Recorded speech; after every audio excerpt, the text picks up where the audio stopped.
طلعوا على البستان. حلوة عن جد حلوة. بدي اخبركم عن تورس فور كفر. هيدا هو اللي صار لي ساعة عم بلعب فيه. هيدا كفر تورس عندها مميزات كتير حلوة وبتخلي حياتنا اليومية تكون كتير مريحة وكتير سهلة. واو شو كول. ايش بيبرم بطريقة كتير سهلة. يعني تخيلوا بتعمل روتيتنج 360 درجة ومش بس هيك. هاي تيتا. معمول بطريقة الكبير وصغير يقدر يمسكها بطريقة كتير سهلة وما يوقع التليفون. ومعمولة من افييشن الومنيوم الوي. تتخيلوا؟ يعني كتير فلكسبل، مرنة وستيبل، بتثبت بطريقة كتير منيحة. ليكوا كيف؟ البراكت كتير حلو، بتتخبى ما بتحس فيها ابدا ابدا ابدا. تو عم تلعبي جيم ما بيزحط من الايد، بتحسها كتير ماكنة. ما بيوقع. خلي تليفون امن. احلى من هيك انه الوقايه والحمايه اللي له كانكم بعسكر. يعني اذا قررت بنتي تكسره او تعمل شيء مستحيل. 32 ماجنت بقلبه، فاذا بتحطوها بتبعوا السياره ما بتوقع. كل باور بانك شو بيصير؟ ما بينشاف. احلى من هيك انه ما تخافوا ابدا ما بيتجروح التليفون. ومش بس هيك، ليك شو ستايلش، مش ضروري تجيبوا بروتكشن تغير شكل التليفون، فيها ضلها نفس الشيء وما بيتاثر. كثير حبيته. اذا بدكم فون كفر بجنن وبعقد ما إلكن الا تورس، لانه في كل المواصفات المميزه اللي حكيت فيها. باي. اوكي جايز، هلا احنا بمرحله عم ننقل بيتنا، وهلا يحيى روح ايده وميمي بلشت تروح على المدرسه. في اشياء كثير وخبريات كثير، خلينا نبلش نخبرهم لانه غبنا شهر عنكم. صراحه بقلكم لظروف مش بقيت. سوري انا روحت ايدي عم بركز بجرحي. والله اشتقنا لكم. اشتقنا لكم كثير مش شوي. مش مقصرين، بس الوضع اللي كان بلبنان صراحه مش خارج انه نطلع نضحك ونعمل تحديات ونعمل كوميدي مثل ما معودين علينا. حنكون عم نكذب عليكم صراحه. ليك ميمي. Did you take it? You have to take this off. روح ايده يحيى. You have to take this one off. Okay. ما بيأثر. Stop. You're gonna hurt. اوكي. ما بتخليني انا اعمل له الجرح، بدها هي تعمل له الجرح. لا ماما هو الجرح هون. ايه هون الجرح. يلا ميمي عدي هون. حطيت البلاستر لإلي. يلا عدي ماما هون لانه هاي واس فاميلي. Hi Bella family. خبركم شغله، انا بعرف انه انتم قريتوا العنوان، رجعتوا فتوا لقيتوا انه عم نعمل دعايه لكفر. حرفيا هيدا الكفر من احسن الكفرات اللي انا استعملتهم بحياتي. رح احط لكم الرابط تحت، روحوا جيبوا منه، متوفر بشكل كثير كبير خاصه بالمملكه العربيه السعوديه. 100% وعن جد ما حتندم. ما رح تندموا ابدا. بنعتذر غيابنا، بس عنا ظروف حكمت علينا انه يعني صراحه بقلكم لبنان بلدي. حكم علي انه ماني قادره، يعني من ميلي هلا خلال هيدا الفيديو رح خبركم كل شيء. من ميلي عندي بيت جدي تحت، اهلي تحت. شو نعسيا يا صفا. نعستها. يعني من ميلي في بيتنا، والعنوان منه كذب او لحتى نجيب لكم ترند او هيدا. خلال الفيديو بنخبركم شو صار ببيت يحيى. بيتنا تحت يعني للاسف. يلا هلا وقت ويا It's nice to be back ونحكي معكم، ومن نهاية نشرح لكم بتفاصيل أكثر شو صار معنا خلال هيدي الشهر وشو حيصير معنا. في أشياء إيجابيات إن شاء الله. إن شاء الله بإذن الله. ويا خملوا هيك ميمي. وكمان تحت بصندوق الوصف في قناة ميمي عم ننزل كل شيء، تحديات رح تكونوا هيك وكل شيء، لأنه هيك القناة فريش بعدها مبلشة. Subscribe to my channels and come to my video and my toys. عشان تشوفوا ألعاب. تشوفوا And ألعاب. watch us. 100%. أنا حطيت على الانستغرام All day. all day. الله. All day. اوكي فاطمه. انا صراحه ما رح احط هيدا، بس كله يعني صراحه بقولكم على الانستغرام باعتين لي اياه هون. فاطمه عم تسالنا بحبكم وبقيتوا مثل ما انتم. الحمد لله. Thank you. نحن Other Fatima in my school. عندك فاطمه بالمدرسه؟ At the Sarah school. Her name is Miss Fatima. معلمتها لميمه اسمها فاطمه. اوكي اول شيء بنقول لها هاي لفاطمه، قولي لها هاي فاطمه. Miss Fatima. مس فاطمه. طب قولي لها هاي مس فاطمه. Hi Miss Fatima. نحن ما تغيرنا لانه نحن هيك. يعني صراحه بقلكم نحن هيك وبنحب نكون هيك، واللي بتابعنا على سناب شات بيعرف حياتنا قديش متواضعه وبيعرف قديش نحن عايشين حياه طبيعيه، وهو اثنين عم بحبوا بعض هلا. اتس اوكي. في السؤال الثاني، في عندكم عائله بسور، الله ينصر الامه الاسلاميه ويحمي اهل فلسطين واهل لبنان ان شاء الله. انا هلا اهل يحيى موجودين ببريطانيا، انا اهلي امي موجوده بالبرازيل، خالاتي اللي كنتوا تشوفوا الفيديوهات معهم لما كنت بسور بجنوب لبنان. يس بس هلا يعني صراحه بقلكم طلعوا من بعد ما تعرضت سور لقصف مش طبيعي. اكثر من 20 مش 20 بنايه، اكثر يمكن من 7-8 بنايات نزلوا بمنطقه سور، ومنطقه سور هي محميه من اليونسكو. انه هي بتنعاد هلا، ما بعرف اذا بتعرفوا شوي بالتاريخ، بس منطقه سور او تاير بالانجليزي هو محل ما راح الكسندر ذا جريت، الاسكندر المقدوني لهونيك راح. فالمنطقه كلها اليو ان حاطينها انه ممنوع ينزل ولا ضربه فيها. بس مثل ما بتعرفوا انه هوديك الجماعه، ما بدي هلا هيدا رح اقول له هوديك الجماعه اللي ما بيستاهلوا يكون لهم اسم اصلا، هوديك الجماعه ما بتفرق لا كبير لا صغير لا لا طفل ولا بتفرق، ما في حدا بيقدر يوقفهم، مجنون فنازلين قصف مثل ما بدهم يعني ما بتفرق معهم. حتى الاثار صاروا يمكن ما بعرف شو عم يعملوا، ما حدا بيعرف، ما ضربوا على شارع الاثار 100%. فأهلي طلعوا من المنطقة، طلعوا صوب شوي منطقة بعيدة الحمد لله، بس في كتير ناس بعدهم موجودين بسور لأنه هي تعتبر أمن منطقة، لأنه كل من فوق من الجنوب نزلوا على سور، وهلأ بلشوا فيها. الله يحمي كل لبنان، الله يحمي فلسطين، والله ينصرنا يا رب على هيدا العدو يلي ما إله دين. هيدا السؤال ليحيى، بتنصحوني بالسفر على بريطانيا بحكم انه كفي دراسة؟ بحبكم كتير. مليون بالمية. إذا قررين تيجوا لهون 100% بتفتح أبواب كتير وفرص كتير وكارير كتير حلوة، حتى لو ما اشتغلتوا بهيدا البلد. في كتير محلات بس يشوفوا شهادة بريطانية إنه بينبسطوا وبتقدروا تلاقوا شغل. فكرمال المستقبل خطوة كتير منيح إذا عندكم القدرة عليها، بس بريطانيا غالية كتير غالية. سحر ما فرجيتينا ميمي أول يوم مدرسة. أوه بتعرفوا ليه؟ حطينا صورة هلا، رح احط لهم مشاهد من الفيديو، احضروا لأنه أنا صورت بس ثاقبت أنا وعم منتج بلشت الأحداث بلبنان. صراحة بقلكن تركت كل شيء، كان آخر همي كل شيء، همي عائلتي، همي الناس اللي بعرفها، همي إنه قد ما في ساعد العالم من هون أنا ويحيى.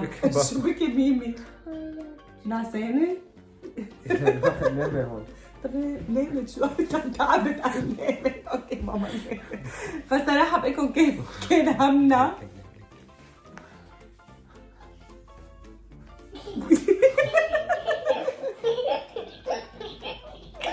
عندنا كراكوز بالبيت يا جماعه، كراكوز. لا دخلت بتبلش تصعد. بتبلش تصعد فبحكم هيدا الشيء ما نزلت لكم شيء، بس احضروا هلا وشوفوا ميمي باول يوم مدرسه شو كانت عم تعمل. هلا نحن بنروح مشي على المدرسة لأنه المدرسة هونيك. شو يحيى؟ قديش زعلان؟ قلبي هيك. شو ميمي مبسوطة؟ اليوم ما عندي شغل.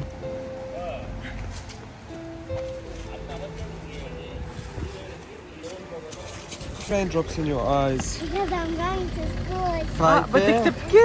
تقبري قال بدها تبكي ميمي. قلت له ليحيى في بعيوني في دموع، فحاسه حالي رح ابكي.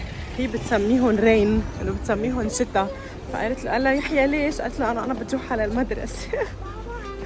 جايز اكتبوا لي تحت كيف امياتكم كانوا اول يوم ودوكم على مدرسه، واذا انتم كيف تصرفتوا؟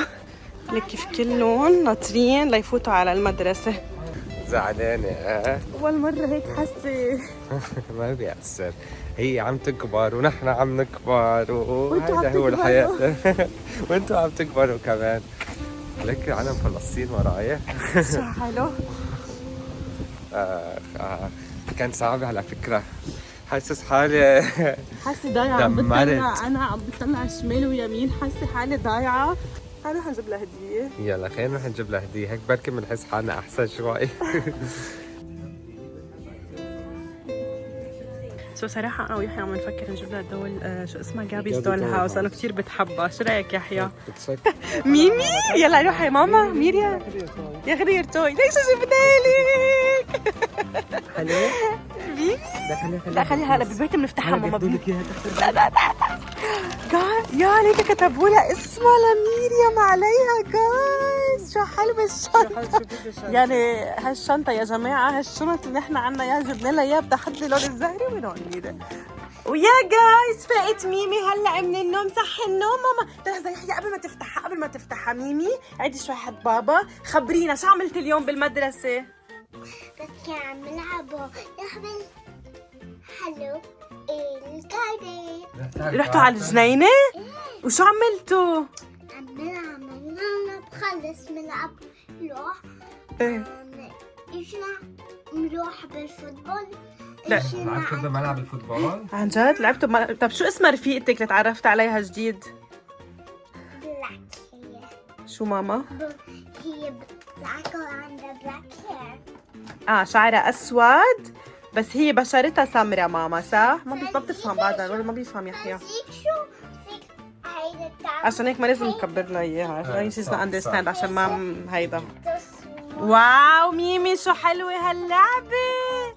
هذا السؤال لإلك بس انا رح خلي يحيى يساعدني شيء. اوكي سحر هاي ندى. اول شيء سحر كيف تقدر تلحقي سوشيال ميديا وشغل وام لبنت عن جد الله يقويك ويحميكي بتستاهلي كل خير. شكرا يا ندى.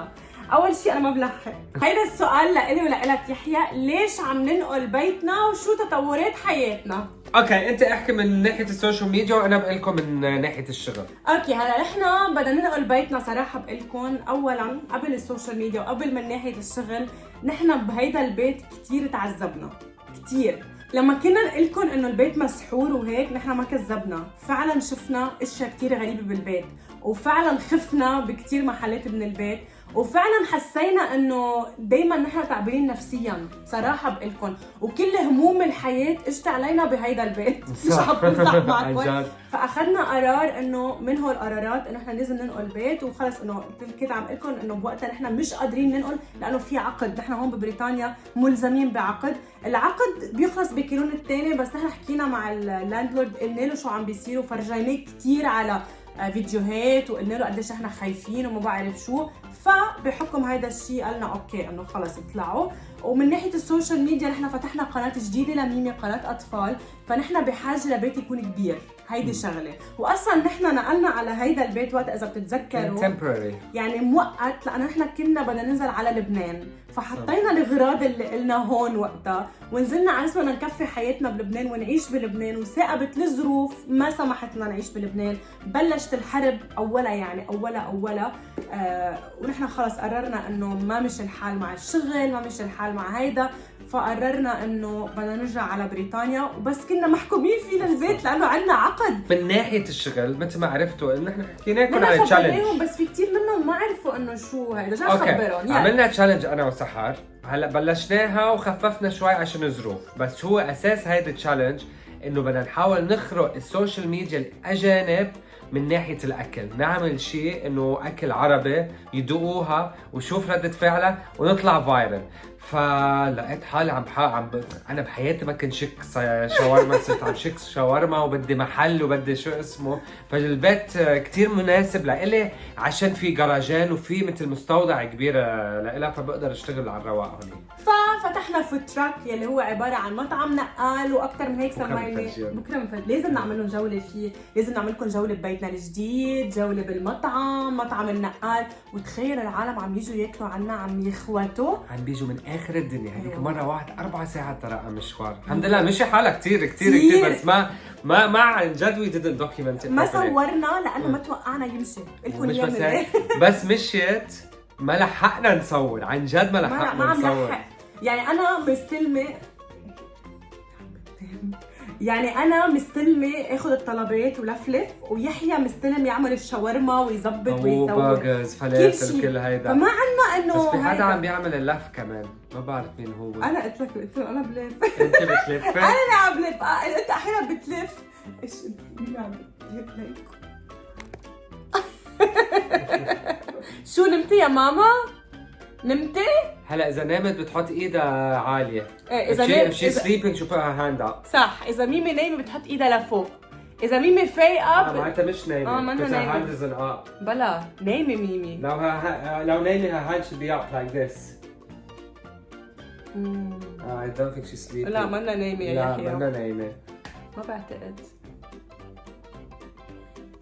منا نايمة يا جماعة، نايمة، رفعت ايدها صح، نايمة. خلص بكفي لك بكفي هلا هذا بكفي. شو بنحطها بالتاخد. فجايز المشروع يعني كتير كتير كتير ضخم علينا، بس الحمد لله ما فينا نجيب حدا. التحدي انه ما نجيب حدا، التحدي انه ما نجيب حدا، والتحدي نايمة بعدها، ايه نايمة حرام. والتحدي انه ما نجيب حدا لانه خلص انا ويحيى راس براس يعني، وناويين وعن جد نحن راس براس بكل معنى الكلمة. ورح نصير نطلع لايفات على التيك توك، بس عم نحكي بالانجلش يعني، فتعالوا عنا على التيك توك على يلا ع بيروت. اوكي رح احط لكم اياهم هون فتابعونا. فاقت ميمي؟ مين فايق؟ هو اللي فايق، انت فايقة عملت بقلب فينا منيح. على اساس بدها تنام ونامت وما بعرف شو. يلا سحورة ويحيى انتم من وين؟ انا من سوريا. أنا نص لبناني، ربع فرنسي، ربع جزائري. 100%. بحب كتير ان شاء الله الوضع بلبنان يصير احسن. ثانك يو كتير كتير يا رب. ان شاء الله الوضع بلبنان وبفلسطين يصير احسن، وبكل الدول العربية، لانه بالنهاية نحن ما قلنا الا بعض. ما قلنا الا بعض. خبروني صار شي على اهلكم، بيوتكم بخير وكلكم بخير. شو للأسف راح لبيت بجنوب لبنان، والحمد لله على كل شيء. الحمد لله ما كان في حدا موجود بقلبه، والأغراض والحجاب بيرجع بيتعمر، أهم شيء يوقف هيدا الحرب، وإن شاء الله كل العالم بتضلها بسلامة. هيدا أهم شغلة. كل شيء بيتعوض مثل ما عم بتقول، إلا إنه صحته للإنسان، بس كمان بنفس الوقت اللي بزعل إنه بيته للواحد. وأنا كنت عم شوف يعني في ذكريات، في حياة يعني، في حياة، في ذكريات، في كل شيء يعني. أول شيء سألت أمي الصور وينهم، قالت لي كلهم هونيك. بس هول اشياء صغيره واشياء، بس الحمد لله نحن ولا شيء قدام. الحمد لله نحن قاعدين ببريطانيا وعم نطلع من برا وعم بيتكسر قلبنا من برا، بس في ناس هن عم بيعيشوا هالشغله، هن عم بيفيقوا على صوت القصف، على اولاد عم بيبكوا، اولاد ما عادش عندهم اولاد، ما عادش شو اسمه. فالله يعين شعب غزه وشعب اللبناني. وما تفكروا ولا 1% انه اذا نحن عايشين برا معناته انه نحن مكملين حياتنا طبيعية. نحن مش بخير لتصير لبنان بخير، مثل هذا الشاعر. نحن ما فينا نكون بخير ولبنان مش بخير، او غزة مش بخير كمان. فعلا، لانه بدي لكم اياها بكل صراحة، نحن هون يمكن بنعتل هم مرتين، يعني بنعتل هم اهلنا، بنعتل هم اصحابنا، بنعتل هم رفقاتنا، لأنه نحن بعاد يعني. انه هونيك اذا كنا يمكن بنطبطب على بعض مثل ما بيقولوا، بس انه نحن هون مش بايدنا نعمل شيء صراحه. بقلكم بنجرب يعني ندعي لهم، نعمل حملات. انا صراحه بقلكم وقفت انستغرام، بعدني لهلا موقفه. انا بس مشغله كنت الانستغرام مساعدات، عم ساعد قد ما فينا العالم، اذا حدا كان بحاجه لشيء، اذا حدا بده دم، اذا حدا بده بيت. صراحة اشتغلت تقريبا شهر هيدا الموضوع، وصار عندي كآبة بقلكن اياها بكل صراحة.